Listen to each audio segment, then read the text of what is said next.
Շուրջ 350 տարվա պատմություն է խտացել Մխիթարյան հոգևոր ճեմարանի նախասրահում բացված Մխիթար Աբահայր եւ իր տեսլականը հավերժացնող աշակերտները խորագրով ցուցահանդեսում։ Մխիթար Սեբաստացու եւ նրա գործի ու առաքելության ժառանգորդ միաբանների հայագիտական մտքի ամենաերևելիների ոչ միայն արժեքավոր դիմանկարների, այլև նրանց բացառիկ աշխատությունների ցուցադրությամբ ստեղծվել է Մխիթարյանների քաղաքակրթական ժառանգության համապատկերը։ Սեբաստացու հոգևոր ժառանգորդների միայն անուններն արդեն իսկ ինքնին չափազանց խոսուն են։ Հայր Միքայել Չամչյան, Գաբրիել Ավետիքյան, Մկրտիչ Ավգերյան, Արսեն Բագրատունի եւ եւս 3 տասնյակ լուսավորյալ հայեր։ Ցուցադրության առանցքում նրանց կոթողային աշխատություններն են։ Առաջին բարգիրքը կարող ենք տեսնել անգլերեն հայերեն կամ իտալերեն հայերեն կամ եկեղեցու պատմությունը կամ շարագանի մեկնությունը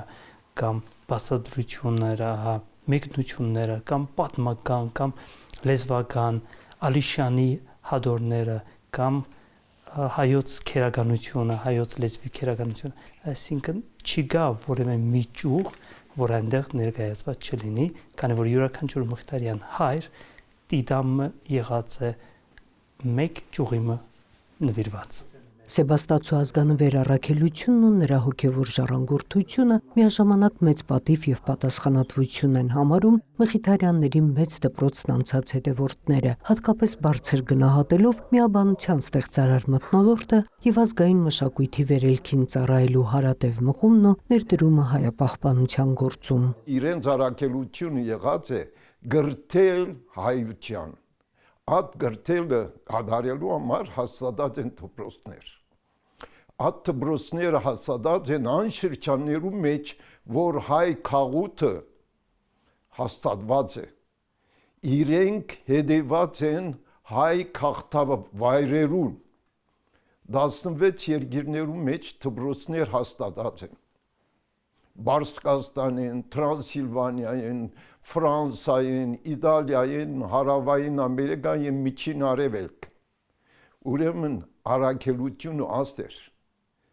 Հայ ժողովուրդը գրտել, որբեսի հասցնեն եվրոպական մագարտակի։ Մխիթար Աբահայր եւ իր տեսլականը հավերժացնող աշակերտները ցուցադրությունն ամբողջանում է Մխիթարյանների 36 երևելիների ժառանգության համապատկերով եւ հասնում է մինչեւ 1970-ականների վերջը, վերստին ընդգծելով, որ նվիրումի ու հանձնուրացության 350-ամյա պատմությունը շարունակվում է նաեւ այսօր։ Այսօր առավել եւս շատ կարեւոր է Մխիթար Աբահոր աշակերտ լինել եւ աշակերտ լինել դա կնշանակե ունենալ իր միտքը, իր գաղափարը եւ իր տեսլականն եւ իր տեսությունը, քանի որ Մխիթար Աբահայրը մեկ նպատակ ուներ՝ ամեն բան Աստծո փառքին եւ հայ ազգի օգուտի համար։ Մխիթարյան հոգևոր ճեմարանում լիահույս են, որ 350-ամյա հոբելյանը լավ առիթ է նոր գիտական ուսումնասիրությունների եւ նոր հրատարակությունների համար եւ իհարկե վերադառնալու համար իրենց գլխավոր կարգախոսին։ Մխիթարյանների վառած ջահը միշտ վառ պահողներ պիտի լինեն։ Նունե Ալեքսանյան, Աշոտ Խաչատրյան, լուրեր։